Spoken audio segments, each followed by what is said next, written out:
गणेंद्र भारद्वाज जी, क्या आपको मेरी आवाज आ रही है?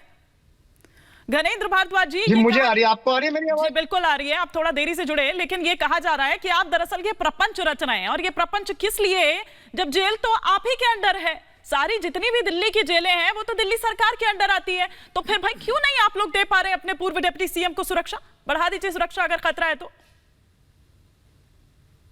देखिए, मैं एक चीज क्लियर कर दूं कि जो जेल प्रशासन है, जो डीजी जेल होता है, हाँ। वो दिल्ली पुलिस का सबसे बड़ा अधिकारी होता है।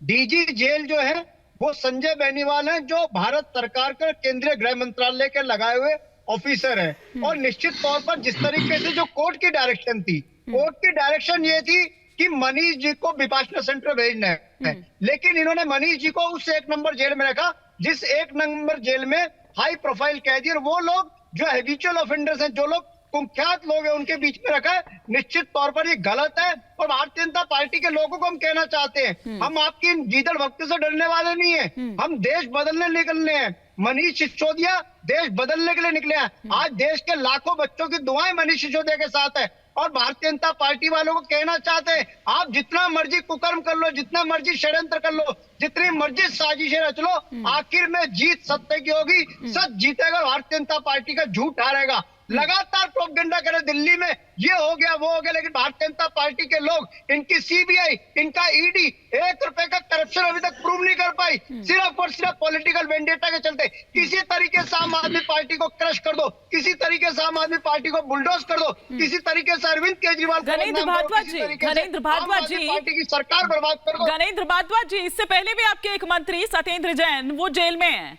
उनको लेकर तो आपने कभी इतना माहौल नहीं बनाया या इस तरह का डर नहीं जताया जितना डर आप लोग सिसोदिया की गिरफ्तारी को लेकर या उनके जेल में जाने को लेकर जता रहे हैं। क्या राज है इसके पीछे का?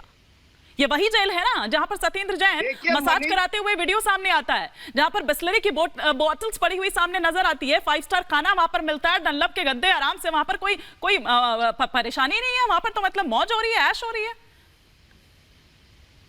देखिए, मनीष सिसोदिया जो और सत्येंद्र जैन आजाद भारत के शहीद आजम भगत सिंह है।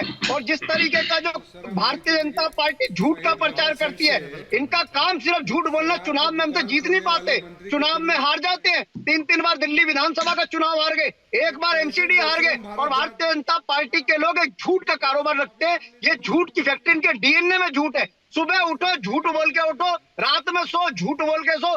झूठ के अलावा कोई काम नहीं है। झूठ और साजिशें रचना, यही भारतीय जनता पार्टी का काम रह गया। हमें लोगों ने जो काम दिए, शिक्षा का, चिकित्सा का, हम अपने काम कर रहे हैं। और मनीष गणेंद्र भारद्वाज जी यहाँ पर पैनल पर बैठे हैं स्टूडियो में, एसके दत्ता जी और दीपक झा जी, वो आपत्ति दर्ज कर रहे हैं। पहले तो एसके दत्ता जी से मैं कमेंट ले लेती हूँ, उनका कोई भी कमेंट नहीं हुआ है। वो ये कह रहे हैं कि कैसे आप शहीद मतलब भगत सिंह से आप उनकी तुलना करने लगते हैं। आज आपके सौरभ भारद्वाज आकर भगवान श्री राम जिस तरह से वनवास गए थे उसी तरह से उनको जेल भेज दिया गया है। मतलब ये किस तरह की तुलना करते हैं एसके दत्ता जी? काफी आपत्तिजनक कमेंट।